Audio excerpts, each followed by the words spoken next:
revelando talentos.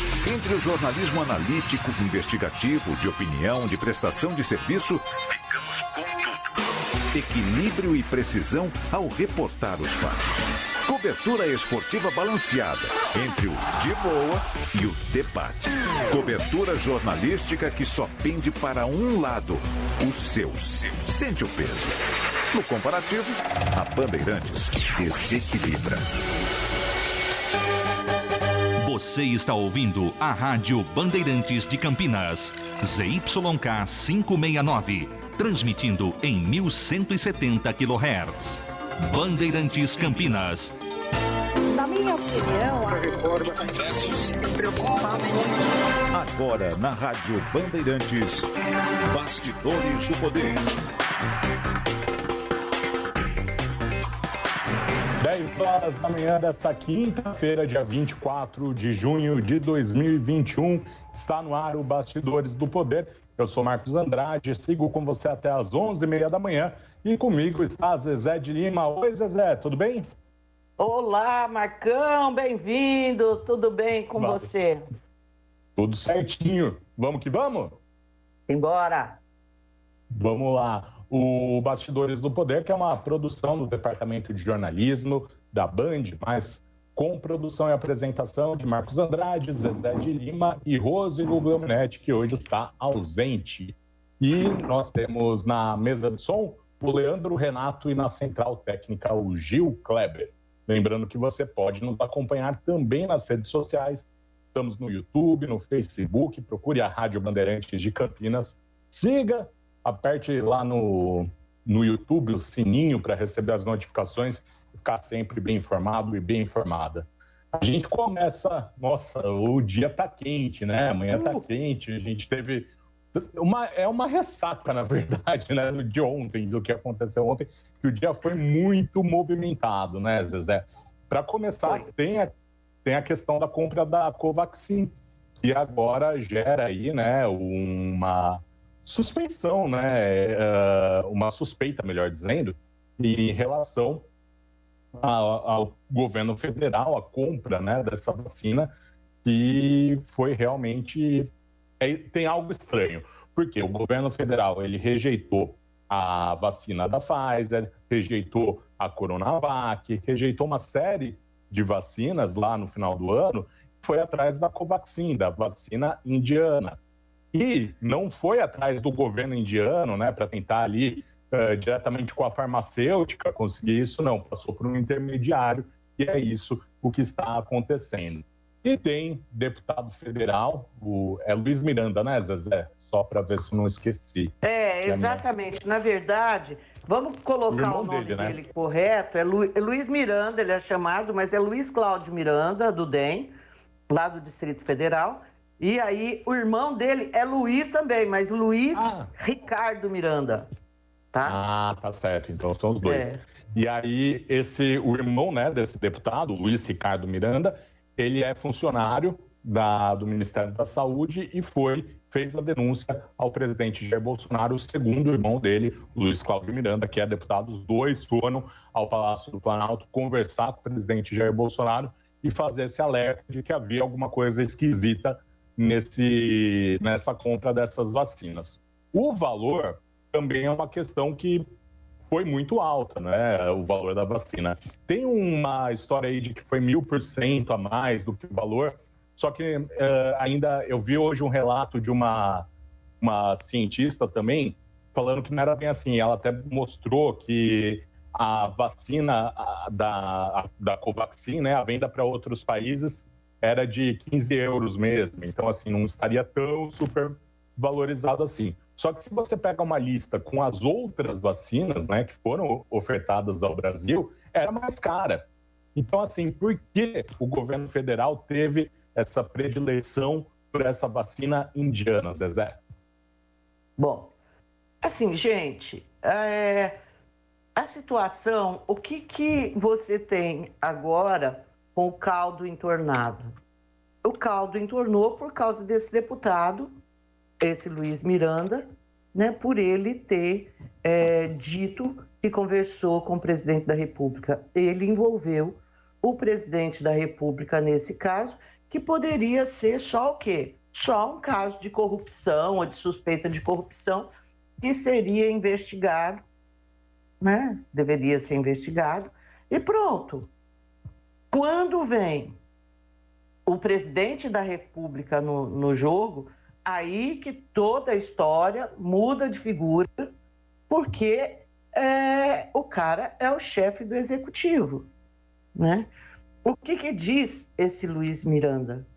Que em janeiro ele procurou o presidente da República, em março ele procurou o presidente da República, em janeiro também, dizendo para o presidente que havia indícios de que estava tendo um esquema dentro do Ministério para a compra dessa vacina. Esquema, o que a gente imagina que seja? Gente, nós não estamos acusando, nós não estamos falando que esse esquema existiu, não é isso que a gente está dizendo. A gente está analisando uma situação que foi posta. E foi posta em primeiríssimo lugar pelo Ministério Público Federal, quando foi fazer investigações envolvendo compra de vacina. E na sexta-feira passada, o Ministério Público Federal veio que alguma coisa meio podre cheirava em relação a essa Covaxin. Tá? Não tinha nenhum deputado no meio, não tinha nada. A denúncia era do próprio Ministério Público Federal até a sexta-feira passada.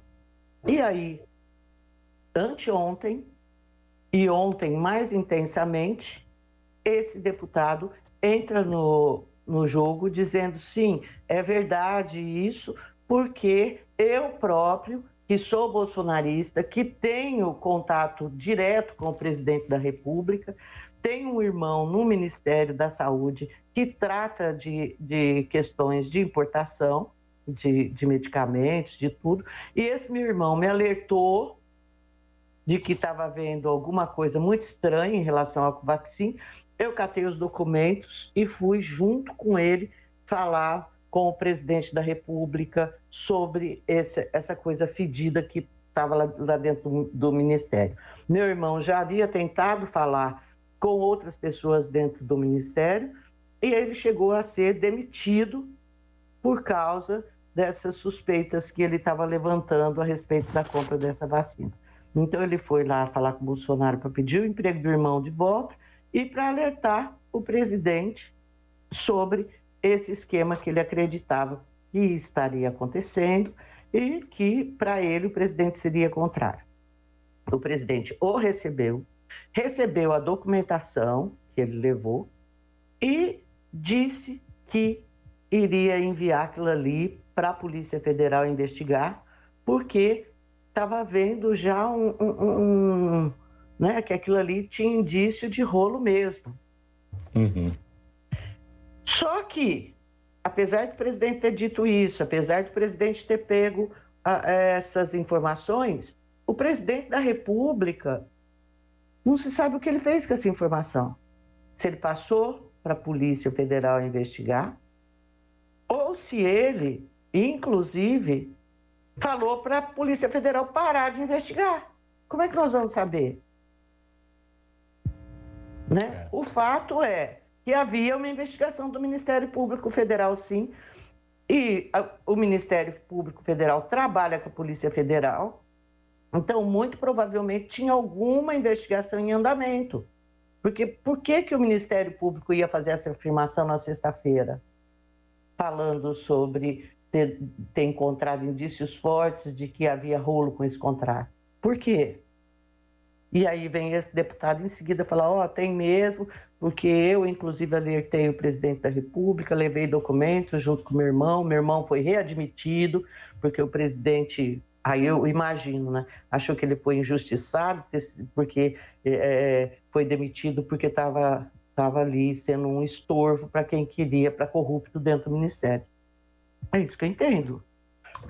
Zezé, até o deputado federal, Luiz Miranda, ele falou para o presidente Jair Bolsonaro dizer a verdade sobre a compra da Covaxin nas redes sociais. Ele também criticou o presidente, falou: você fala tanto em Deus e permite que eu e meu irmão sejamos atacados por tentarmos ajudar o seu governo. sempre te defendi e essa é a recompensa, escreveu ele que usa o codename lá, Luiz Miranda USA, no Twitter.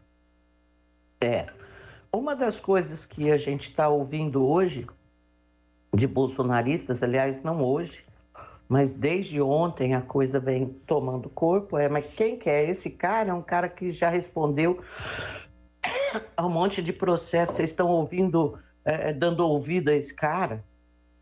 Olha, a gente está dando ouvido a esse cara, como foi dado ouvido ao Roberto Jefferson, quando ele falou do mensalão, que todo mundo sabia que era um traste. Como deram ouvido aos delatores da Lava Jato, que era tudo traste.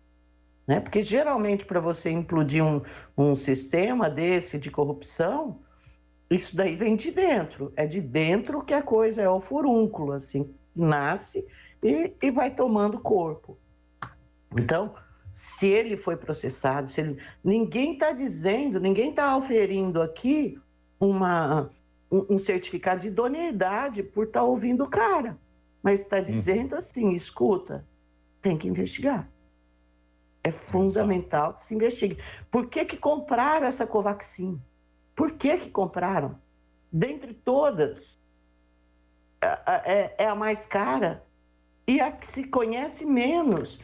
Para essa Covaxin e para a Sputnik V, a Anvisa teve que criar uma categoria especial ali para permitir que esse imunizante possa ser usado aqui no Brasil. Caríssimo o imunizante, mais caro do que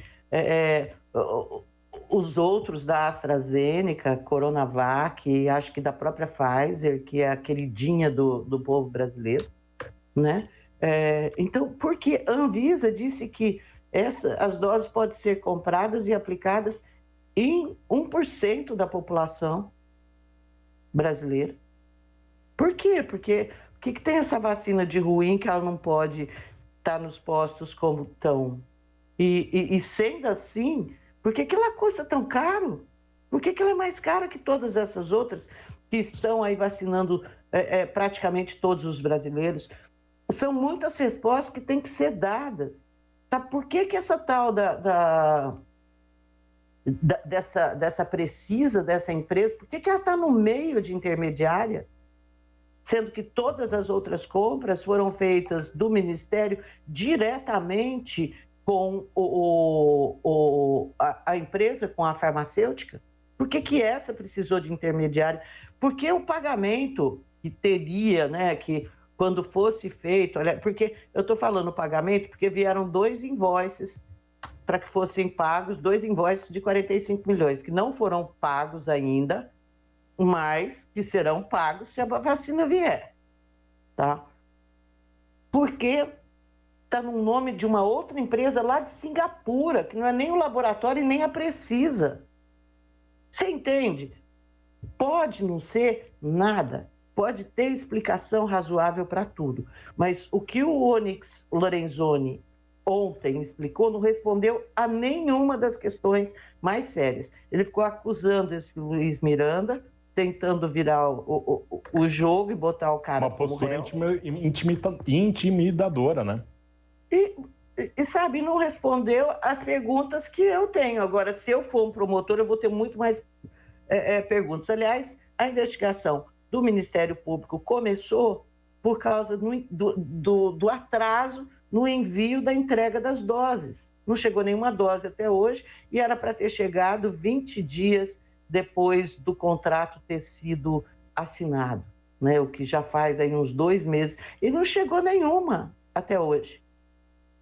Então, gente, nesse angu tem caroço. Se é um caroço criminoso, eu não sei. Tem que investigar. Ô Zezé, a Luciana Loureiro, que é procuradora da República, disse hoje à Folha de São Paulo, né, que o fato do governo federal ter reservado 1,6 bilhão de reais para a compra da Covaxin, 1,6 bilhão, isso já pode ter ali trazido, teve consequências ruins de prejuízo à saúde pública. E na segunda-feira eu acompanhei a live do microbiocientista lá, o Átila Yamarino, e ele mostrou um quadro, microbiologista, e ele mostrou ali um quadro com os preços das vacinas, as doses unitárias. A AstraZeneca é R$ 19,84. A AstraZeneca que é importada, né, que o Brasil também comprou, teve aquelas que tiveram invase aqui no Brasil e as outras que vieram prontas do exterior. Essa era R$ 30,16. A Pfizer, R$ 56,30, mesmo preço da Janssen. A Coronavac, R$ 58,20. O consórcio COVAX Facility, cada dose custava R$ 59,13. A Sputnik, R$ 69,36. E a Covaxin, R$ 80,70. Ou seja, a Covaxin foi comprada por 4 vezes o preço da AstraZeneca, que tem o invase feito na Fiocruz. Então, assim, é uma diferença brutal. E outra informação que foi colocada foi que, inicialmente, essa vacina, ela foi negociada, ela começou a ser negociada por um preço e esse preço foi para 1000% mais caro. Não interessa que outros países, 13 que é muito pouco, hein? 13 países paguem o quanto o Brasil pagou. Não é esse o ponto. A gente quer saber por que o preço subiu, a gente quer saber por que tinha intermediário, a gente quer saber por que essa vacina, que é uma vacina que é tão... que tem tantas restrições, ela teve prioridade em relação às outras vacinas, porque, veja, a gente foi catar vacina aonde tinha vacina. Então, tudo que tinha a gente estava comprando. Não foi bem assim, né, Brasilzinho? Não foi bem assim, né? Isso, para fechar com a Pfizer, demorou um tantão e todos nós acompanhamos essa história toda. Então, assim, é tudo muito estranho. Concordo que a maior parte dos acordos e dos contratos foram fechados antes da Anvisa dar a aprovação final, concordo, é verdade isso. Mas o empenho do governo com essa vacina foi uma coisa de louco. E, assim, não vou ficar dando crédito para pessoas que talvez não tenham direito a ter esse crédito. Mas diz que foi dentro do Ministério, esse assunto foi um assunto tratado por poucos, enquanto que os outros foram de livre acesso. Tem muita coisa, tem explicação para dar, Marcão. Vamos embora. Muita. E agora o Luiz Miranda vai depor a CPI da Covid, né, que acontece no Senado. Aliás, tem sessão neste momento acontecendo. O debate, nesse momento, é sobre, sim, a denúncia desse servidor em relação à compra da Covaxin. E agora, até tem a informação, né, de que a cúpula da CPI já trabalha com a informação, ou com a suspeita, na verdade, de que a empresa, que foi uma das intermediárias, a Madison Biotech, ela seria de fachada. Então, a CPI agora trabalha em cima disso. No comecinho da CPI, eu lembro até quando, no Bastidores da TV, a Zezé sempre pontuava ali que não tinha nada de novo, né, acontecendo na CPI. Tudo que eles estavam trazendo eram coisas que a gente já tinha conhecimento. E aí eu até alertei que teve uma fala em um determinado momento do senador Randolph Rodrigues, que era jogando ali um indicativo de que tinha suspeita de corrupção em relação a uma farmacêutica. Ele falou meio que por cima assim, vai aparecer coisa em relação à farmacêutica e tal. Eu achei que ia mais para a linha da cloroquina, que ainda vamos ver o que vai acontecer, se vai aparecer alguma coisa ou não. Mas a gente vai ter também agora essa questão da Covaxin, da compra da Covaxin, e a CPI começa a trabalhar em cima disso, né? Hoje, presta depoimento na CPI, só trazer a informação rapidinho, Pedro Halal, que é professor da Universidade Federal de Pelotas, e a Jurema Werneck, que representa o Movimento Alerta. Os dois são críticos ao presidente Jair Bolsonaro e trabalham com ciência, então eles foram convocados para passar esse lado científico para a CPI. E nesse momento, como eu disse anteriormente, a CPI vai tratando essa relação, essa denúncia do servidor. A CPI ganha mais corpo agora, Zezé? Olha, bom, assim, para falar sobre essa sessão de hoje, mais uma sessão de baboseira que vai falar tudo que nós já sabemos, tudo que já foi batido aqui N vezes. Não vale a pena nem assistir, larga a mão. Agora, sobre a Covaxin, a CPI tem a grande oportunidade dela, de fato. Isso daí é uma coisa que surgiu agora, não é investigar alguma coisa que está exposta em tudo quanto é lugar, né? Como o presidente negacionista. É um angu de caroço e é a grande oportunidade da CPI de dar um sentido para ela, porque até agora ela não tem sentido para mim. Eu tô assim meio temerosa, e você sabe, Marcão, que é nesse momento que, quando surge uma coisa dessa magnitude, aqui como surgiu, porque isso é uma coisa grande, é grande isso, é um escândalo se for provado que há alguma irregularidade mesmo, aí é nesse momento que o que tem de ruim dos integrantes da CPI começa a aparecer. É nessa hora que eles começam a negociar mesmo e a extorquir empresas, investigados e tudo mais, como a gente já ouviu 1000 vezes. CPI da Petrobras, sabe, de senador que foi lá, eu nem te levo para depor, consigo fazer com que você não deponha se você me der tanto. Né? Então, essa hora é uma hora em que nós, imprensa, nós, cidadãos brasileiros, a gente tem que estar de olho, não em quem vai lá depor, mas em quem vai votar esses requerimentos, para ver o que está acontecendo. Essa é uma hora assim, extremamente importante. E tem muito bicho ruim nessa CPI, mas muito bicho ruim, e também metido aí com corrupção, que a gente não vê nenhum processo indo para frente, mas que não faltam aí denúncias e suspeitas. E mesmo quando os caras são isentados aí dos processos, a gente continua atrás da orelha, falando por que será, né? Que essa figura faz, e essa figura nunca é investigada, nunca permitem que ela seja investigada. Então, nesse momento aqui, vamos ficar de olho, porque é um momento extremamente perigoso, porque daqui pode sair facinho, um argumento sólido, mas muito sólido, para pedir o impeachment do Bolsonaro. Incontestável. Porque ele pode ter até mesmo, se ficar comprovado alguma corrupção e ficar comprovado também que o deputado esteve com o irmão e alertou o presidente sobre isso, E ontem, Zezé, ontem à tarde eu fiquei... Isso me lembrou muito a história do Mensalão, assim, porque era mais ou menos a mesma coisa, assim, era um deputado fazendo a denúncia, dizendo que foi alertar o então presidente, o presidente depois não sabia de nada. Naquele momento do Mensalão, em 2005, a oposição optou por deixar o Lula sangrar, não foi para o impeachment, não foi pedir o impeachment.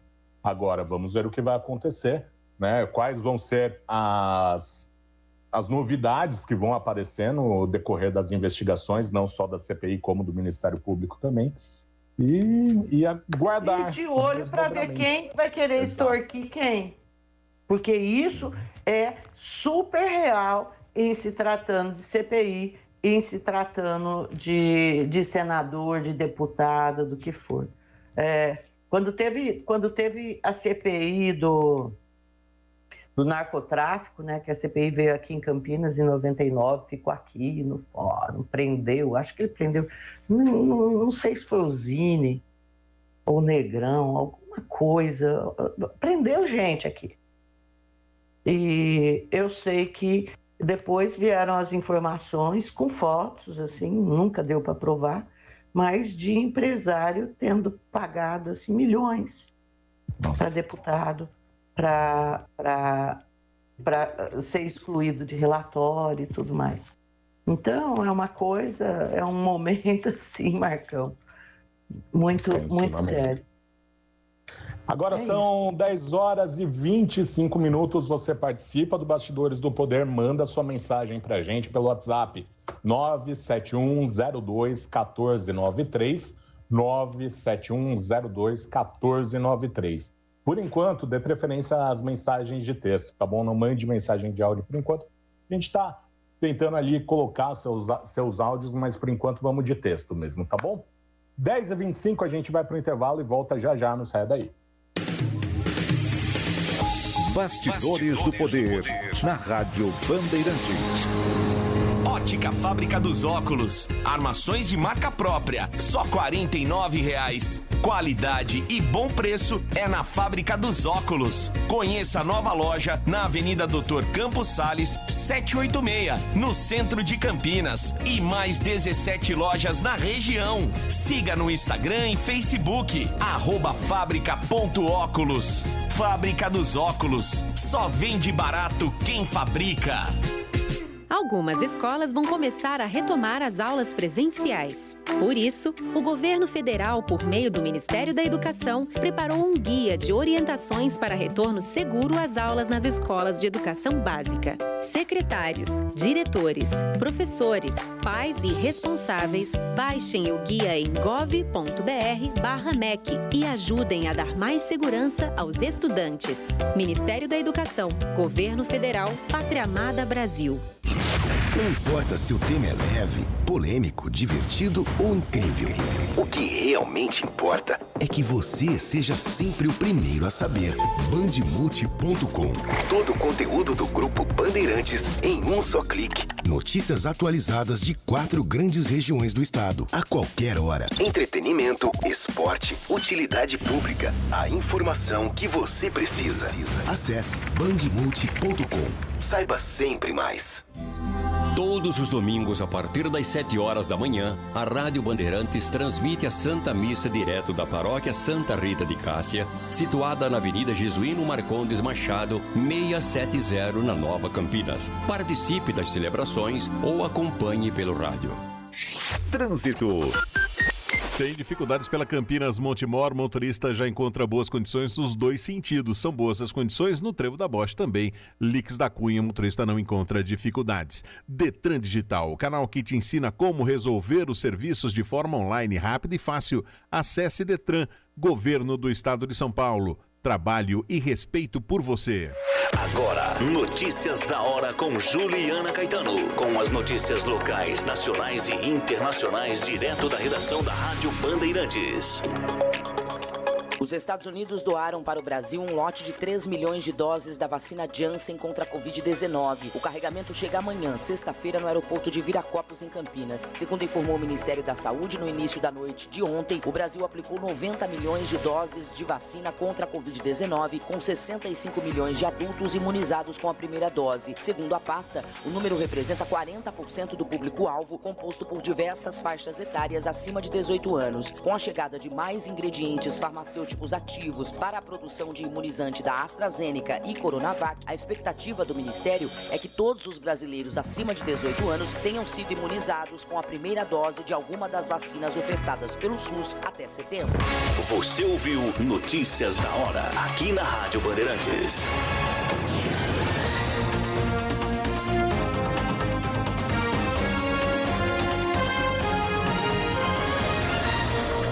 Bandeirantes. Você está ouvindo Bastidores do Poder, na Rádio Bandeirantes. 10 horas e 29 minutos, estamos de volta com o Bastidores do Poder. Lembrando que você participa manda sua mensagem para a gente pelo WhatsApp 971021493. Agora a gente vai conversar com o advogado Alexandre Aroeira Salles para falar um pouquinho sobre o marco regulatório do saneamento básico. Doutor, seja muito bem-vindo ao Bastidores do Poder. Muito obrigado, Marcos. Muito obrigado, Zezé. É um grande prazer ter aí a oportunidade de falar para os ouvintes. Vai lá, Zezé, pode fazer primeiro. Então vamos lá. Bom, Alexandre, muito bom dia. A gente teve, na verdade, o ano passado, uma atualização em relação a esse marco regulatório de saneamento. O que foi isso e o que isso muda? Zezé, é muito importante, né, essa provocação. Ano passado, de fato, houve a criação de um novo marco legal de saneamento. É quase como um reconhecimento do governo federal, isso do Congresso Nacional, do Poder Executivo, de que havia uma tragédia nacional, que é a ausência de esgoto para a maior parte da população brasileira, né? E com isso, então, resolveu-se, frente ao reconhecimento do fracasso do modelo anterior, que era de 2007, publicou-se no ano passado uma nova lei que tenta modernizar e acelerar o processo de universalização do saneamento no Brasil, com metas arrojadas para 2033. É muito rápido, né? A gente tem uma questão aí de 500 anos e aí você coloca isso para 10 anos, praticamente, né? Mas é incrível, Zé, porque é possível. E nós temos algumas experiências que mostram essa coisa. Por que nós não conseguimos alcançar antes? Isso vai estar retratado no modelo do novo marco legal. Não conseguimos porque nós ficamos, de uma certa forma, presos, ou seja, limitados com as empresas estatais, os 27 estados, empresas estatais que submetiam-se a circunstâncias de clientelismo, patronatos, que inviabilizavam a maior eficiência no alcance do saneamento brasileiro, né?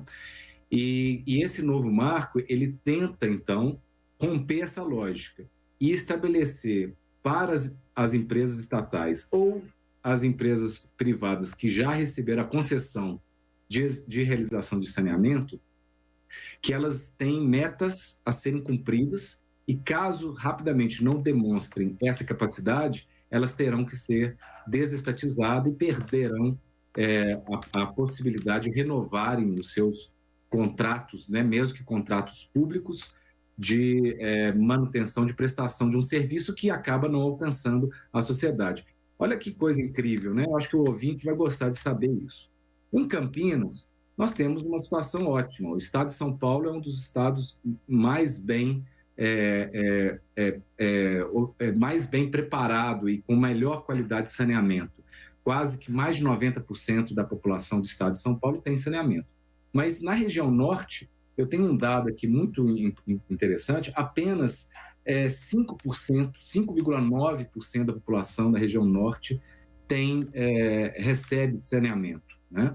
E apenas 46% da população tem água, rede de água, chegando em suas residências. Então, isso é uma situação seríssima que mostra que a eficiência precisa de ser levada contra o clientelismo e os patronatos que as demais companhias estaduais, né, de saneamento estão submetidas e sofrendo. Sabe, Alexandre, você dá essa informação e eu busco aqui na minha memória que essa é uma vantagem e uma desvantagem de você estar muito tempo nessa profissão de jornalista cobrindo uma mesma região. Por volta de 99, a região metropolitana de Campinas era uma excrescência em termos de esgoto. A maior parte da região coberta pela Sabesp, Campinas sempre teve a companhia dela, que é a nossa Sanasa aqui, que arranca o nosso couro no preço que cobra da água e do esgoto, viu? Mas, assim, a Sabesp, a gente tinha, por exemplo, esgoto do complexo penitenciário de Hortolândia, que fica entre Hortolândia e Campinas, que não era tratado. Assim, para você ter uma ideia, 6 unidades, né, e não era tratado. E aí a gente percebeu que ao longo do ano 2000, a Sabesp começou a fazer esse trabalho e realmente hoje tem um trabalho assim que ainda falta muita coisa, mas se comparado com o que era há 20 anos, era uma coisa de chorar. Mas por isso que eu acredito no que você disse, que vai até 2033, é esse o prazo, e que é possível fazer. É possível fazer de que maneira, Alexandre? Vou dar o exemplo, ótima pergunta, viu, Zezé? Vou dar o exemplo de próprio a cidade de Campinas e o estado de São Paulo, né? Em Campinas, o que foi feito? Reconheceu-se a dificuldade e ineficiência do poder público e criou-se o que se denomina de um contrato de locação de ativo, em que um contrato com previsão de longo prazo, em que a empresa privada ela é responsável por construir e alugar para o agente público, né, o ativo relacionado ao serviço de saneamento. Então, esse agente privado, que tem muito mais capacidade, agilidade de prestar uma boa atividade, ele conseguiu acelerar a defasagem no saneamento existente na cidade de Campinas, gerando hoje uma situação, como você bem apontou, positiva. O Estado de São Paulo também fez, no caso da Sabesp, fez algumas parcerias públicos-privadas, com contratos de 5 a 35 anos, com agentes privados, né? A administração pública e agentes privados. E, com isso, fortaleceu enormemente o saneamento do Estado de São Paulo, rompendo o paradigma anterior, aquele paradigma em que se acreditava de que o Estado é que deveria cuidar de saneamento e de água, o que mostra-se não correto. Então, esse novo marco, criado no ano passado e regulamentado agora em maio, recentemente, pelo governo federal, ele prevê uma estrutura em que as demais companhias, empresas estatais, né, dos demais estados que não conseguem comprovar a capacidade deles de universalizar e prestar um bom serviço de saneamento, eles terão uma de duas. Ou eles vão modificar a sua estrutura interna, contratando pessoas aptas e capazes, não mais submetendo, por exemplo, a politicagem, ou então eles vão ter que ser desestatizados e terão que entregar à iniciativa privada, obviamente mediante uma regulação efetiva, eficiente, mas entregar à iniciativa privada esse desafio de universalizar até 2033. Há uma grande esperança de melhora para o país inteiro, viu, Zezé? Então, uma coisa que me chamou a atenção quando foi votado o marco regulatório é que os serviços, então, de abastecimento e de esgoto, né, eles passariam por concorrência pública, ainda que os entes tivessem as suas próprias empresas. É isso. Sim, bem, é um pouco mais sofisticado o modelo, né?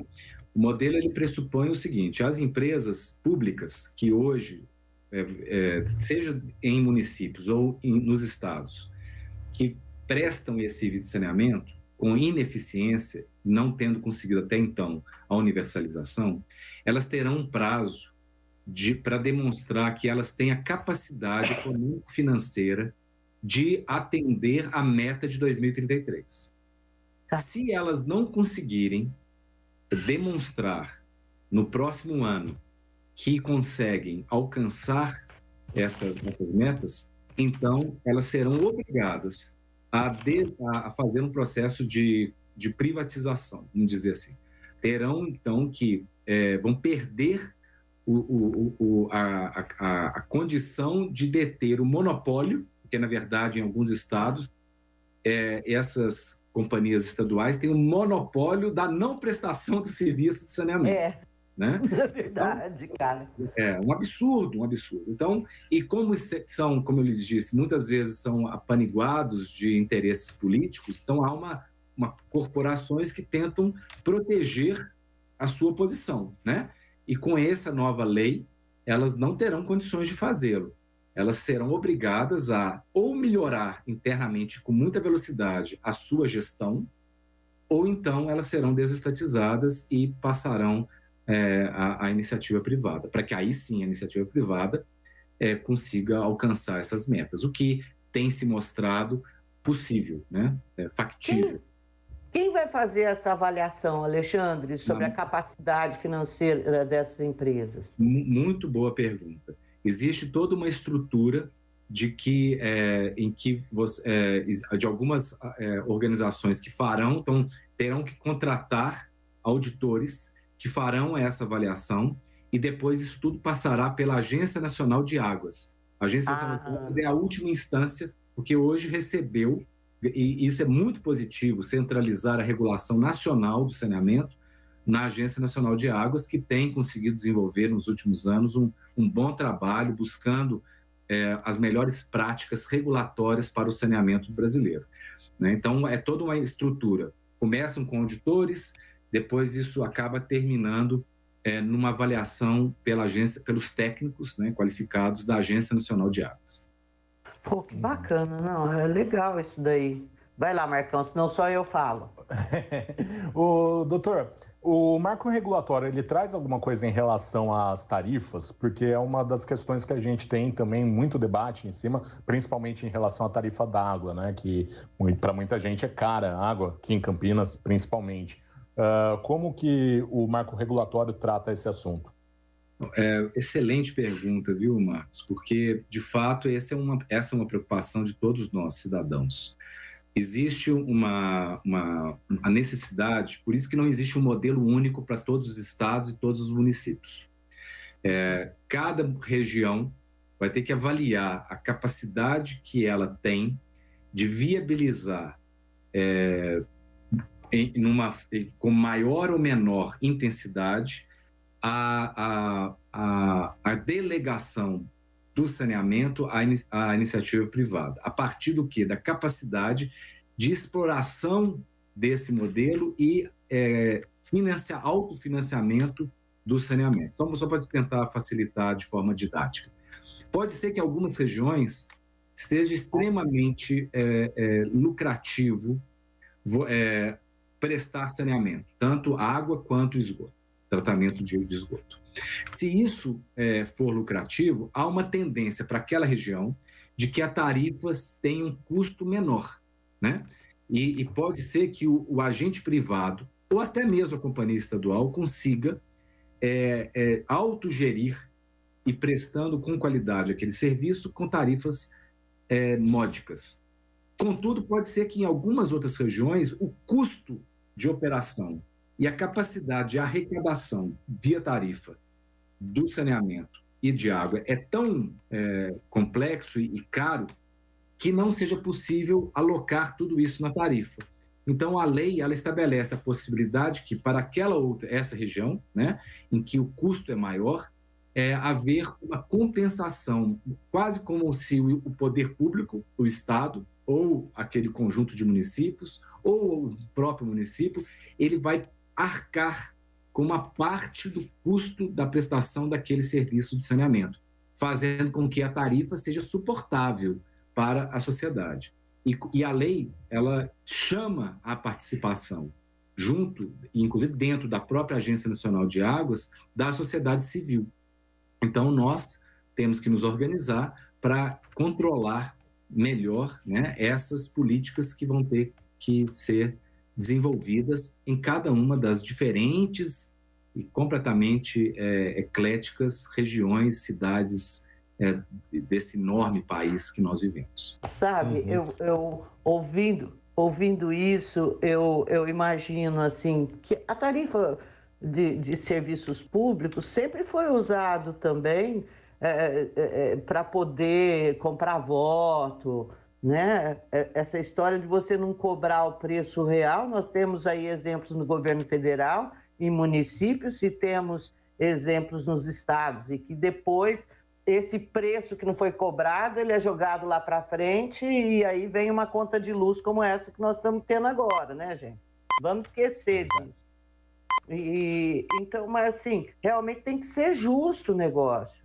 Não dá para você cobrar a tarifa d'água igual se cobra aqui e ficar mandando dinheiro para a prefeitura, que é o sócio majoritário, né? O sócio principal, assim, e aí...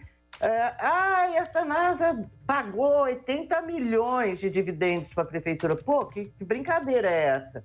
Não é para pagar nada, é uma empresa pública, sabe? Para pagar, a gente está pagando 3 vezes mais imposto. É essa a sensação que eu tenho. Uhum. Doutor, uma outra questão é que agora na própria Câmara dos Deputados existe uma discussão para prolongar, né, esse prazo que tem o marco regulatório, principalmente por causa da pandemia. Se realmente esses prazos forem prolongados, quais prejuízos pode trazer, né, para a sociedade? Ou o senhor acredita que não vai passar essa prorrogação do prazo? Bem, eu sinceramente não sei como que o Congresso vai tratar o tema, viu, Marcos? Existem pressões políticas, porque, como eu afirmei, algumas corporações ligadas ao saneamento público, elas não querem perder a atividade que hoje eles exercem, então muitas vezes fazem lobby e pressão no Congresso Nacional para dar uma oportunidade para que eles continuem ali exercendo a função que tem hoje, né? Então existe uma questão de política, a pandemia é um argumento razoável, porque isso envolve vários atrasos, inclusive perdas de produtividade razoáveis de serem compreendidos como existentes, né, nesse período, desde o ano passado para cá. E a consequência, caso o Congresso aceite prorrogar, com certeza será o atraso da universalização do sistema de saneamento em todo o país. Então, prejudica enormemente a sociedade, as crianças e famílias que crescem hoje ao redor de esgotos a céu aberto, né, em municípios progressivos. Porque esse é o principal prejuízo, né? É você ter uma saúde debilitada por ingerir água contaminada, por andar em lugar onde você tem esgoto, sabe? Quer dizer, são coisas assim que a gente viu a Europa há 2 séculos trabalhando, né? Você viu a medicina apontando essas questões como questões fundamentais para ter uma vida de qualidade, uma saúde, para você ter mais aí um tempo maior de vida. Então é incrível até, né, que a gente esteja discutindo hoje. Mas quando o Marcos falou do Congresso, me veio, eu tinha anotado aqui uma pergunta. Bom, esse marco ficou lá no Congresso um tempão e foi colocado para ser votado no ano passado, quando a gente tinha aí o Rodrigo Maia como presidente da Câmara. Não tenho paixões pelo Rodrigo Maia, mas hoje eu acho que com o atual presidente da Câmara e a coisa como caminha no Congresso, eu acho que não passaria. Você acha que passaria, Alexandre? Bem, eu não sou muito especialista em política, né? Mas eu me parece que sim. Pelo que eu tenho ouvido e lido e conversado com alguns deputados amigos, né, conhecidos próximos, eu enxergo esse Congresso um Congresso reformista, viu, Zezé? Ele tem boas intenções, tem trabalhado para aprimorar as instituições brasileiras, que ficaram, de uma certa forma, abandonadas ao Deus dará durante quase 2 décadas. Né? Nós paramos reformas necessárias estruturais por conta de questões políticas e falta de uma liderança naquilo que é essencial. E isso que vocês mencionaram é de extrema relevância, né? o saneamento não é um problema pontual, ele é um problema fulcral que atinge questões relevantes de saúde, educação, porque a criança que tem saneamento, já tem estudos muito bem desenvolvidos que quanto mais saneamento, mais a capacidade de aprendizagem, segurança, porque melhora a possibilidade de desenvolvimento de regiões que acabam ficando meio que abandonadas a traficantes e a bandidos, e também num aspecto econômico. Então, o saneamento... E não poderia esquecer do ambiental, né? Uma ocasião, conversando com um estrangeiro que me veio visitar, eu peguei ele no aeroporto de Guarulhos, e ele é uma pessoa muito qualificada, um inglês, professor da Universidade de Oxford. Nós entramos no meu carro e eu com os vidros fechados, né? Na hora que nós saímos de Guarulhos em direção à cidade de São Paulo, ele sentiu o cheiro, né? E falou assim, poxa, mas interessante, eu estava lendo na viagem que vocês estão discutindo questões de direito ambiental e ainda permitem que um rio poluído atravesse uma cidade importante como a cidade de São Paulo. E, de fato, assim, a perspectiva do estrangeiro é de que também a ausência de saneamento é um crime ambiental. Tem crime, talvez, ambiental maior do que você ter um esgoto a céu aberto passando pelas nossas capitais e cidades importantes como Campinas, né? Não existe maior crime ambiental do que esse. Então, eu acho que a questão do saneamento é central, é uma das maiores prioridades que o país deveria ter. E acho, Zezé, aí respondendo objetivamente, que o Congresso Nacional está consciente disso. Assim, Deus que ajude. Assim como o governo federal também tem dito que a questão do saneamento é prioritária. No início da pandemia, no ano passado, eu acompanhei até algumas reportagens que mostravam, né?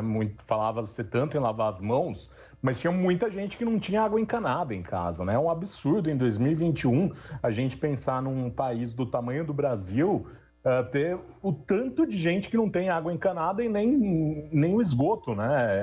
É impressionante. É cruel isso. Bom, 10 horas e 52 minutos, eu queria agradecer muito o doutor Alexandre Aroeira Salles, ele que é advogado, fundador da Aroeira Salles Advogados. Muito obrigado e até a próxima. Obrigado a vocês, obrigado aos ouvintes também. Um grande abraço e bom dia. Obrigada.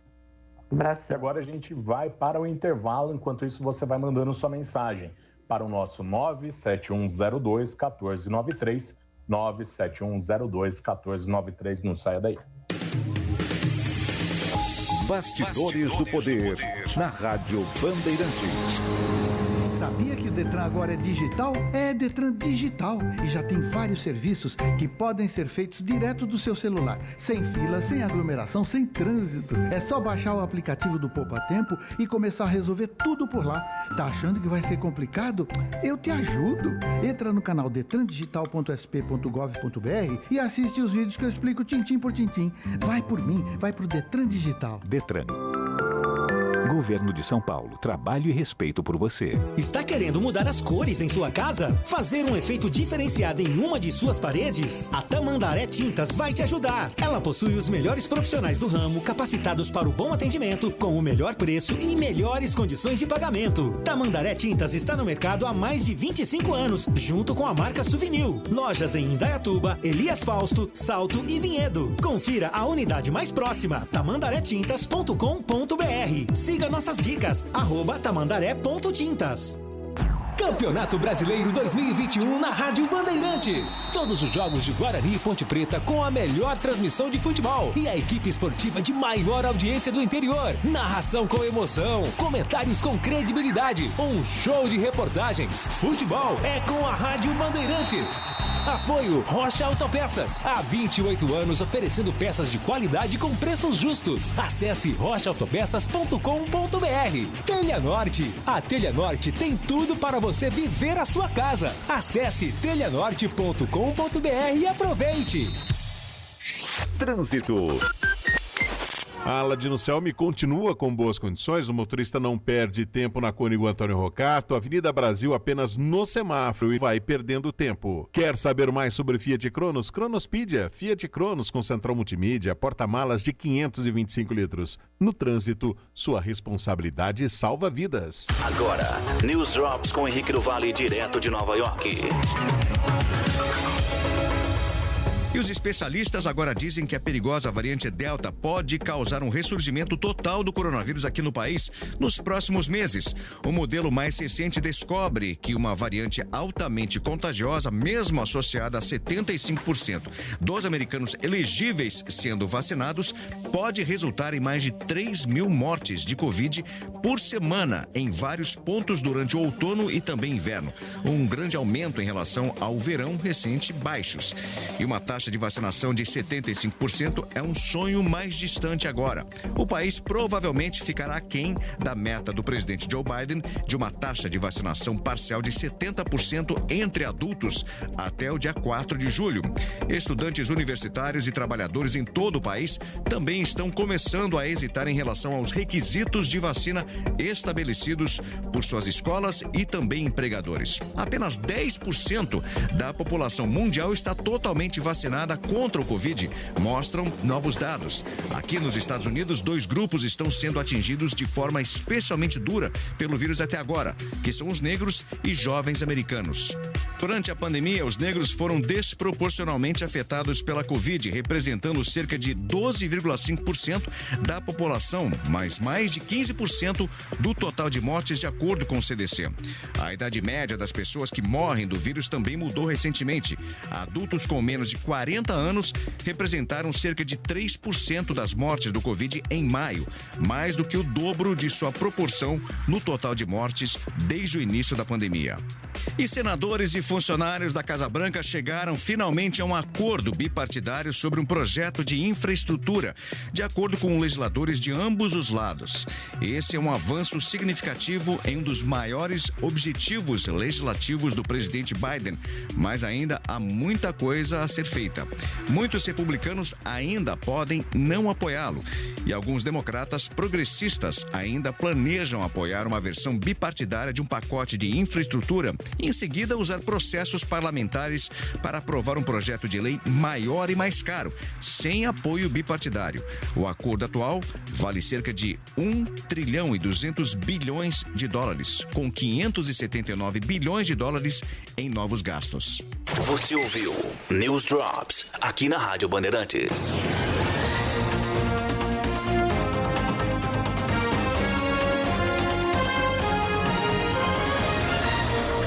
Bandeirantes, a rádio que tem opinião. Você está ouvindo Bastidores do Poder, na Rádio Bandeirantes. 10 horas e 57 minutos, estamos de volta com o Bastidores do Poder. Você manda sua mensagem para o 97102-1493, 97102-1493. Daqui a pouquinho a gente vai dar atenção aos nossos ouvintes, mas antes a gente precisa falar de uma outra questão que foi a notícia do dia da quarta-feira, que foi a demissão do ministro do Meio Ambiente, Ricardo Salles. Ele pediu demissão ao governo federal e o Jair Bolsonaro não fez esforço, aceitou a demissão, então está fora do Ministério do Meio Ambiente, o Ricardo Salles. Zezé de Lima, vai sem deixar saudades, né? Vai, nunca mais volte, né? Pelo amor de Deus, por mãos de ninguém. Enfim, foi o antiministro, né? A figura que colocou a gente assim em conflito com o mundo em termos de preservação ambiental.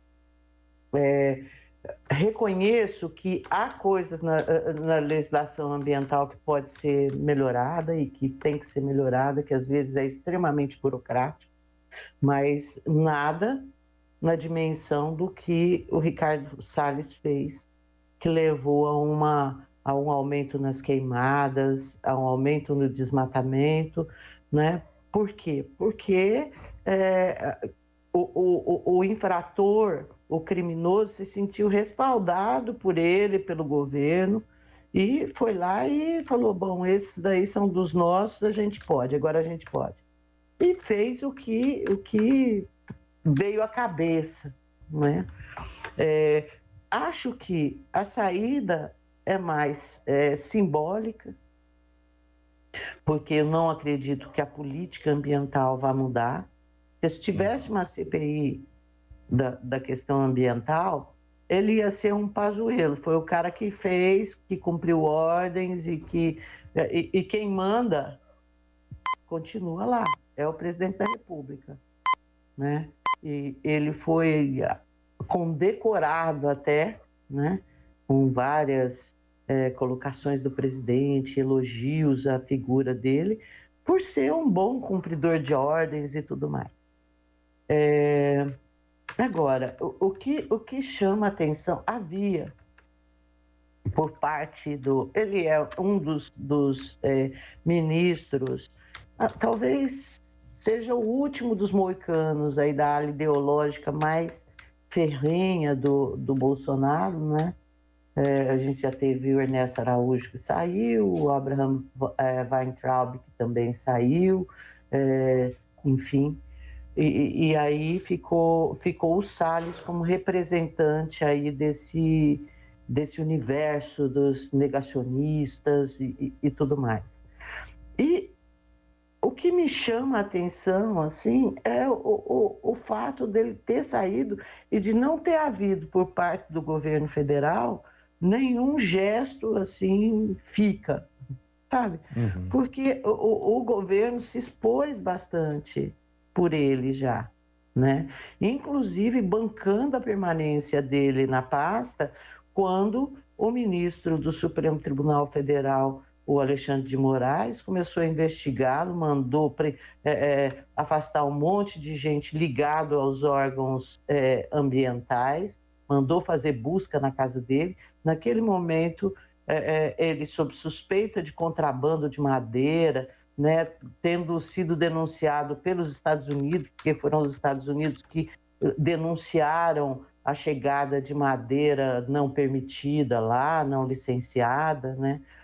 A Polícia Federal em cima, o Moraes em cima, e o governo bancou ele.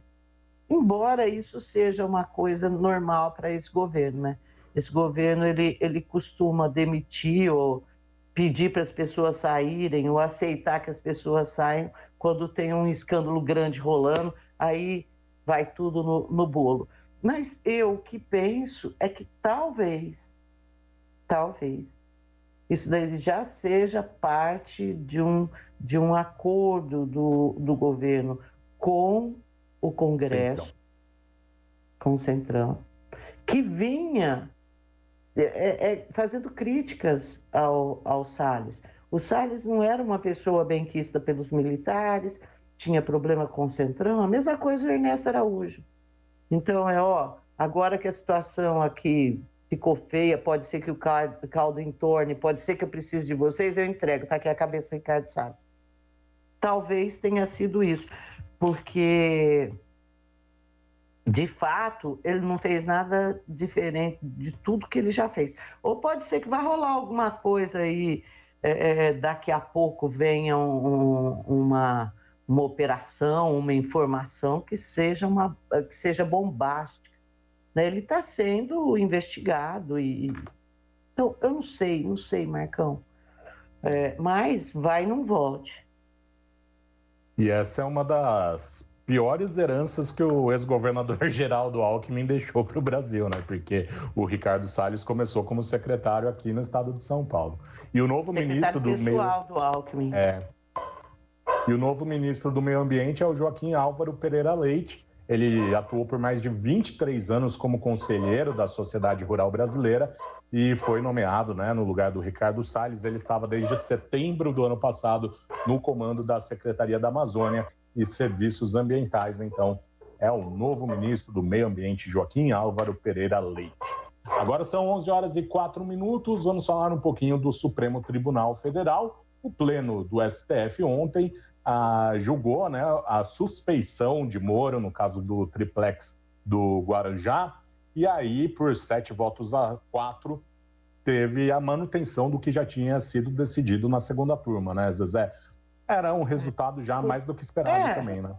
Foi, na verdade, uma conclusão, porque esse julgamento já havia sido iniciado, e aí o ministro Marco Aurélio de Mello pediu vistas, e aí ontem votaram Marco Aurélio e votaram... eu não me lembro quais votaram, mas enfim, por 7-4, né, os 4 votos foram vencidos. Fachin, Luiz Roberto Barroso, Luiz Fux e Marco Aurélio de Mello. O Moro foi declarado suspeito e agora volta tudo, o julgamento desse triplex ao começo. Sim, olha, é um assunto que eu não gosto muito de comentar, eu queria que você comentasse, assim, porque me causa uma indignação muito grande, sabe, Marcão? Eu não concordo com o que o Supremo tem feito, eu não concordo com o desmantelamento da Lava Jato. Assim, eu não sei nem por que, besta, eu estou aqui indignada com esse rolo da Covaxin, que de repente pode ser um caso de corrupção aí do governo Bolsonaro. Porque eu não acredito mais nesses ministros, eu não acredito mais no nosso sistema como um sistema capaz de combater corrupção ou que queira combater a corrupção. Não é nem o sistema, essas pessoas que hoje estão ocupando os cargos nas nossas estruturas. Eu não acredito que elas queiram, eu acho que é tudo assim, conversa mole e é isso. Acho o fim da picada, o Moro ser julgado suspeito, o Lula está aí, ele está dizendo, ele não foi inocentado, tá? Mas ele dizendo que ele foi inocentado, mentindo, sabe? Você tem uma imprensa internacional dando voz à mentira dele e ninguém fala que isso é fake news, só é fake news o que os doidos do Bolsonaro fazem. Então, é um país que está muito doente, Marcão, na minha opinião. A legislação brasileira por si só, ela já facilita bastante, né, para os corruptos ficarem impunes. Isso é uma questão que precisava ser revista. E eu vejo... E foi revisto E afrouxou mais. Nós tivemos agora... afrouxou não. Foi para o Senado, né? Mas a Câmara, na parte que toca ela da lei da improbidade, isso daqui virou uma maravilha. E, assim, eu já falei aqui que eu vejo, sim, o Moro uma certa parcialidade, principalmente pela proximidade que ele tinha com os promotores, que veio a público nas conversas, né, que foram vazadas através de um hacker e repassada para alguns veículos de imprensa como o The Intercept. E o que eu estranhei mais, assim, foi ir para o pleno agora, se a segunda turma já tinha determinado, né, como se o pleno fosse um revisor do que as turmas fazem. E isso eu achei que não havia necessidade ali disso, e foi o ponto mais, assim, que causou estranheza, mas no demais já estava tudo dentro do esperado, né? Até mesmo na segunda turma ter apontado, né, a suspeição e tudo mais, isso também não me surpreendeu. Mas é isso, acho que tem que... Eu também vejo alguns atropelos jurídicos da Lava Jato, mas também entra nisso, né, de termos uma legislação muito permissiva. Então, acho que, primeiro de tudo, a gente tem que ter uma reforma na legislação para combater a corrupção, porque do jeito que está... Nós acabamos de ter, Marcão. Nós acabamos de ter o relatório do Carlos Zaratini do PT. Acabamos de ter. Então, não vai... Então, a gente vai continuar sendo um país corrupto. Pode meter a mão no dinheiro público, que está tudo certo, porque você vai ter sempre alguém que vai passar a mão na tua cabeça e não vai te acontecer nada. Pode roubar, na boa mesmo. Aqui no Brasil pode roubar. Agora são 11h08. Zezé, vamos ler as participações dos nossos ouvintes aqui no Bastidores do Poder. Tem a mensagem chegando aqui da Lucila. Ela manda um beijo para Juliana Caetano. Juliana Caetano está nos nossos intervalos, trazendo a atualização. A aqui tem o final de telefone 2844, Benê. Estou aguardando dizer algo de bom que o governo está fazendo. E olha que tem muita coisa que poderia ser dita. Ô, Benê, faz o seguinte, ó. Então, em vez de ficar nessa bronca com a gente, manda o senhor as coisas que o senhor acha que o governo está fazendo de bom, que a gente lê aqui e compartilha a sua opinião com o pessoal, tá bom? O Tandy Negrão também falou aqui que o Bolsonaro superfaturou, já está claro que o Bolsonaro superfaturou com a assinatura do contrato de compra, impeachment já, o Tandy Negrão. A mensagem dele aqui pelo nosso WhatsApp. Mas no Brasil isso é permitido, ô Tandy. No Brasil, se o Bolsonaro tiver... O Cássio nunca vai fazer nada com ele. O próximo ministro que vai para o lugar do Marco Aurélio de Mello nunca vai fazer nada com ele. Aí nós temos o Gilmar Mendes, que vai depender, eu não sei exatamente do que, mas ele pode uma hora ficar com raiva e não querer, ou ficar de bem e querer, aí ele manipula todo mundo. Então não vai acontecer nada. Pode roubar. E não vai ter juiz besta que vai condenar Bolsonaro, nem procurador que vai investigar Bolsonaro. Esquece. O final de telefone 0100 tem um nome aqui, Paulo Henrique. Ele fala que a CPI já fazia sentido ao demonstrar as omissões criminosas do governo Bolsonaro na compra de vacinas da Pfizer e Butantan, além da sabotagem que ele fez de isolamentos e da indicação da cloroquina, remédio sem eficácia que nenhum país desenvolvido do mundo usa contra a Covid. A compra da vacina cara da Covaxin é só mais um capítulo na história criminosa desse governo. E ele diz aqui que o Moro agiu de forma criminosa, trocando mensagens e combinando os atos do processo com o MPF. E só quem não conhece de direito pode defender a atuação de Moro hoje, a mensagem do Paulo Henrique. O ministro do Supremo, o Fux, ele não entende do direito. Você entende? Não. A quem entende de direito lá é o Gilmar Mendes. Porque agora ele defende o Lula. Gente, nós temos que parar de ser hipócrita. Xingar o Bolsonaro e defender o Lula. Falar que a corrupção de um é uma corrupção mais branda do que a de outro. Não é, gente. Corrupção é corrupção. A gente não pode ter bandido de estimação. Falar que o bandido de esquerda, ele é legal, pode usar a mensagem hackeada para defender ele e não vai poder usar para o outro, porque o outro é de direita. Assim nós não vamos para lugar nenhum nesse país. Nós não vamos. Então, assim, quem defende a corrupção lá, por favor, não fala da corrupção aqui. Não fala, é vergonhoso. É isso. A Valquíria Barbieri aqui mandando mensagem pra gente. Aliás, foi aniversário da Val ontem, se eu não estou enganado. Um beijo, Val, parabéns. Que essa nova etapa seja mais tranquila do que a anterior, porque passar, e fazer aniversário durante a pandemia é chato, né? Meu Deus do céu. Eu falei já para os meus amigos que eu não contei mais esses anos. Eu ainda estou com 32 anos, que foi no início da pandemia. De lá para cá eu não envelheci, não. Não aproveitei o ano, pô. E aqui também o Paulo Carneron falando que o Lula foi absolvido em 15 processos. Não foi absolvido, né? Assim, principalmente nesse caso. Só no Zelotes. Ele foi... O processo foi extinto, né? Foi anulado, por isso que a gente voltou, retrocedeu. Agora, 11 horas e 13 minutos, continue mandando sua mensagem para a gente pelo 971021493, 971021493. A gente não falou, mas precisamos falar sobre Covid-19, sobre a prorrogação da fase de transição do Plano São Paulo até o dia 15 de julho. Zezé, era para a gente estar na fase vermelha, o Estado. O governador João Dória está jogando a bomba nas mãos dos prefeitos, né? A gente está vendo um monte de prefeito fazendo ali as suas restrições necessárias, mas a terceira onda está aí.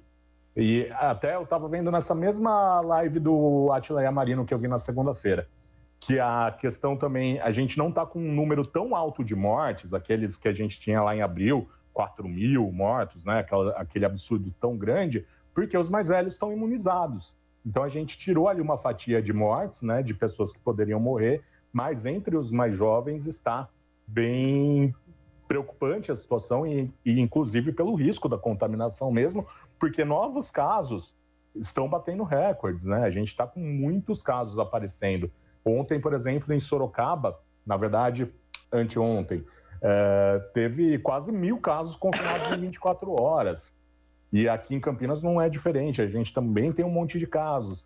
Então é uma situação, eu acho que o governador João Dória deveria colocar ali a fase roxa, né? Nem a vermelha, a fase roxa que a gente já teve. Eu não sei se eu concordo agora. Eu tive pensando acerca disso, né? E ontem, infelizmente, eu não assisti a coletiva do Estado. Esqueci. Gente, vocês já viram um negócio desse? Esqueci. Fui fazer almoço, e aí minha filha estava aqui, pumba. Bom, enfim.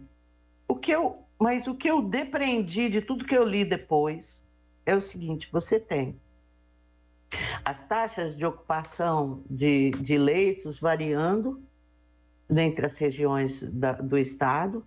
Aqui Campinas está bem alto, mas assim, se você tirar uma média, São Paulo e região metropolitana, 73,5, aí você vai para... Aí você pega as outras regiões do estado, acho que 76, alguma coisa assim. Com determinadas cidades, tipo Ribeirão Preto, Campinas, com pico de internação. Então, e o que aconteceu? Você está tendo uma transmissibilidade grande. O vírus está circulando como nunca. Não se sabe se é porque está circulando mesmo ou se é um vírus mais contagioso que é aquele. Se você precisasse de 300 para se infectar há 6 meses, agora 200 faz a parte dele, 150 faz a parte dele, te infecta bonito. Porém, os casos são de menor gravidade. E não... por isso a gente tem, embora em Campinas, por exemplo, anteontem foram 22 mortes, né? As mortes, elas têm caído e as internações em ambulatório também têm caído. E é por conta dessa nova realidade, o que eu entendi é que o governo decidiu que não tem agora necessidade, por exemplo, de você fechar o comércio, fechar tudo da forma que foi fechado, prejudicando mais ainda todo mundo, todo um segmento que já pagou uma conta muito alta por isso, porque a vacina já começou a fazer o efeito dela. Eu tenho essa impressão, Michael. E assim, reforçar aquilo que a gente sempre fala, você vai ver ali a lista, a Prefeitura de Campinas divulga, né, as idades das pessoas que morreram, então aparecem ali pessoas com mais de 80 anos que morreram, mas é importante a gente lembrar que teve pessoas aí nessa lista que provavelmente não tomaram a segunda dose do imunizante, apesar que a cobertura vacinal, deixa eu até pegar esse dado, que é bom esse número aqui, em relação à segunda dose de vacinas. Campinas está com uma cobertura vacinal muito boa, viu, Zezé? A gente tem 1,1% só das pessoas que não tomaram a segunda dose, de faltosos da segunda dose. Nossa, aqueles que deveriam se vacinar em janeiro foi 1,5%, em fevereiro 3,3%, março 1,6%, abril 0,9% e maio 0,3%. Então são 2.345 pessoas que não tomaram a segunda dose e já deveriam ter se imunizado completamente. Isso num total de 318.336 pessoas que tomaram até o final de maio a primeira dose das vacinas, né? Na verdade, é um pouco mais do que 2.300, porque é 2.345 da Coronavac e 1.228 da AstraZeneca. Então, daí 3.500, mais ou menos. Então, mas é uma cobertura vacinal significativa. Então, Campinas está conseguindo vacinar bem até grávidas e puérperas também, que é um grupo que tem se recusado um pouco a se vacinar, porque ainda tem muito medo, principalmente em relação à AstraZeneca, né? Mas não vai tomar, né? Grávida e puérperas não tomam a AstraZeneca, tomam as outras vacinas, mas ainda existe uma desconfiança desse grupo. Até mesmo a maternidade de Campinas estava fazendo um programa para conscientizar as grávidas e as puérperas da importância da vacinação. Então, não sei, gente, não marca, né, Marcão? Pelo amor de Deus, a taxa de mortalidade de grávida com Covid está em 11%. Isso é muito alto. Então, quer dizer, não arrisca, cara. Não arrisca seu bebê, não se arrisque. Sabe? O medo maior tem de ser pegar a Covid, não é o medo de se vacinar, né? E até tem gente que tem medo da reação também. Olha, a reação perto do que morrer, a reação é mínima, né? Você pode ter ali uma febre, uma dor de cabeça, mas vão ser sintomas mínimos. E só para atualizar aqui os números, Zé, principalmente em relação aos leitos de UTI, no SUS municipal a gente tem um leito de UTI livre, né? Tinha até a divulgação do balanço ontem. No SUS estadual tudo lotado e na rede particular 25 leitos livres. Campinas chegou ao número de 3.632 mortes e 111.641 casos confirmados da Covid-19. Essa pandemia aqui... Caminhamos para 4.000, hein, Marcão? Putz, grila. Zezé, eu lembro de um dia conversar com um médico, no início da pandemia, né? Que aí eu estava fazendo vários cálculos, que eu estava bem surtadão com a pandemia e tal. Eu ficava fazendo cálculo para ver quantas pessoas iam morrer. E aí eu cheguei para ele e falei, vão morrer 4.000 em Campinas. Eu falei, ele, não, imagina, não vai ser tudo isso. Eu falei, não, eu fiz os cálculos aqui. Infelizmente, meus cálculos deram certo.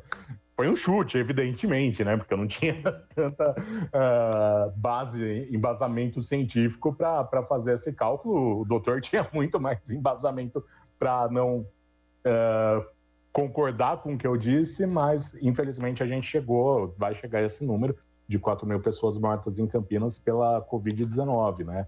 E isso por causa, principalmente, né, da falta de medidas, da desorganização, do atraso para a vacina e tudo isso, a gente vê que tem aí um resultado, né? E Zezé, o Ministério da Saúde já falou que 40% da população adulta do país já tomou a primeira dose, né? Oi? 40% da população adulta do país já tomou. Isso daí é informação do Ministério da Saúde, né, Marcão? Assim, eu tenho um certo receio quando trata de informação. A que ponto nós chegamos, hein? Você não acredita não é que não acredita, mas às vezes eu não tenho coragem de divulgar, assim, falando, nossa, será que é isso mesmo? Será que não é negacionismo? Será que não... Né? Mas essa é a informação oficial do Ministério, dizendo que 40% da população já tomou a primeira dose da vacina. Assim, caramba, isso é um dado muito legal. A gente já poderia ter, se tivéssemos feito as tratativas quando no momento oportuno, provavelmente a gente já estaria com 50% do nosso povo vacinado com primeira dose. Mas, enfim, o leite foi derramado, não tem jeito de catar de volta e pôr dentro da vasilha. Então, vamos falar da realidade de agora. Eu achei que está legal. A gente tem os IFAs, né, que são os insumos para fabricação tanto da Coronavac como da vacina da AstraZeneca lá por Biomanguinhos, está chegando. Vai chegar mais a 6.000 litros para a Coronavac, agora até sábado, e Biomanguinhos chegou também, 6.000 litros de insumo. Eu estou com uma esperança a Pfizer muito chegando grande, também. Marcão. Oi? A Pfizer está chegando, hoje chegam mais 936 mil doses, no domingo mais 936 mil doses, né? Vai completar na semana 2.400.000 doses da Pfizer chegando ao Brasil. A Janssen chega hoje, 300 mil doses e 3 milhões de doses de imunizantes devem chegar na sexta-feira da Janssen também. E fazer uma prestação... Da Janssen, pode falar. Da Janssen é legal que é uma vacina de uma dose só. Quer dizer, o cara tomou 15 dias depois, né, que é o tempo que leva aí o ciclo imunizante, o cara já está imunizado.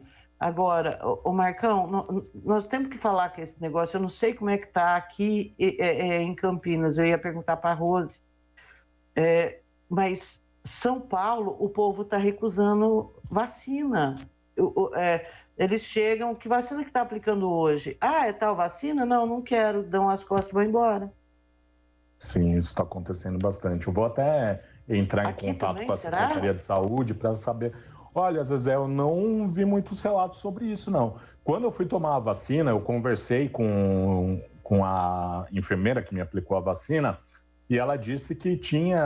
Algumas pessoas chegavam, perguntavam, até brigavam por causa da vacina, se era Coronavac, principalmente, que não queriam a AstraZeneca, mas ela não chegou a tocar nesse assunto da pessoa ir embora sem tomar vacina. Mas é uma questão, é uma burrice, né? Vamos falar português claro, porque não está na hora de escolher vacina. Você precisa melhor vacina se vacinar. É que você toma. Exato, porque você vai ter ali uma proteção significativa, seu risco de morrer vai para quase 0%, né? Você, evidentemente, ainda tem chance, né, de se contaminar, de desenvolver uma Covid-19 grave, porque até aquele exemplo que a Natália Pasternak usou na CPI, a vacina, ela é o goleiro. Você pode ter um baita goleiro no seu time, mas se a zaga não for boa, uma hora ele vai tomar gol. Então, assim, você tem... E a zaga é composta pelo uso de máscara, pelo distanciamento. Então, por todas essas outras medidas restritivas que a pessoa tem que tomar cuidado. Então, é bem importante isso. Você, apesar de tomar a segunda dose, não vai numa festa, né? Fica aí quietinho, espera a população chegar ali na marca de 75%, 80% de imunizados para você poder curtir a vida normalmente. E prestação de serviço, tem a Xepa também, né? Para as pessoas se cadastrarem. Quem tem aí entre 35 e 42 anos de idade, entra no site da Prefeitura de Campinas, que tem ali o banner, né? Você chegou a se candidatar, né, para a Xepa, né, Marcão? Eu me cadastrei, sim, quando abriu para comorbidade, né? Quem tinha comorbidade podia se cadastrar, eu me cadastrei. E, assim, o que é essa tal de Xepa? É o que sobra no frasquinho, né? Tem ali um frasco multidoses, que costumam ter entre 10 e 11 doses. E, às vezes, no final do expediente, no final do atendimento, às 5 da tarde, sobram algumas doses. Sobra uma, sobra duas em um frasco, até a prefeitura reforça que não é todo dia que isso acontece. E aí esses frascos, essas doses sobrantes, a prefeitura entra em contato com aquelas pessoas que fizeram o seu cadastro e essas pessoas têm 20 minutos para chegar lá e tomar a vacina. Então é um método também interessante. Eu já vi muita gente nas redes sociais tomando a vacina na Xepa. Então é bem interessante, tem bastante gente que está sendo chamada de gente nova, né? Ninguém. Eu vi bastante gente, não aqui de Campinas, eu vi mais de São Paulo, mas aqui de Campinas também teve. Então é importante sim você fazer o seu cadastro, você que está longe, né, da sua data de vacinação, vai que você tenha sorte e a vigilância epidemiológica ligue para sua casa e fale, chegue em 20 minutos para tomar vacina. Aí você vai tomar vacina e fica um pouco mais tranquilo esperando, né, os 15 dias. Ó, tem aqui a Lucila falou que tomou a vacina, né, no mês passado, teve uma reação, febre, corpo dolorido, a cunhada tomou a primeira dose, está com Covid há uma semana e o filho também está. A primeira dose, você tem que esperar o ciclo vacinal completo, né, para ficar imunizado contra a Covid-19. Você tem que tomar a primeira dose, a segunda dose, esperar ainda um prazo depois da segunda dose para ficar bem imunizado. Zezé, vambora? Simbora, meu filho! Um beijo para você, até a próxima. Beijão, Marcão. Tchau, pessoal, até amanhã. Muito obrigado pela sua companhia, pela sua audiência. Agora vem aí o pessoal do esporte para falar do empate do São Paulo contra o Cuiabá e também as informações de Ponte Preta e Guarani. Até mais, tchau, tchau. Você ouviu Bastidores do Poder na Rádio Bandeirantes. 1170 kHz. Bandeirantes AM. Ótica Fábrica dos Óculos. Armações de marca própria, só R$ 49,00. Qualidade e bom preço é na Fábrica dos Óculos. Conheça a nova loja na Avenida Doutor Campos Sales, 786, no centro de Campinas. E mais 17 lojas na região. Siga no Instagram e Facebook, @fábrica.óculos. Fábrica dos Óculos. Só vende barato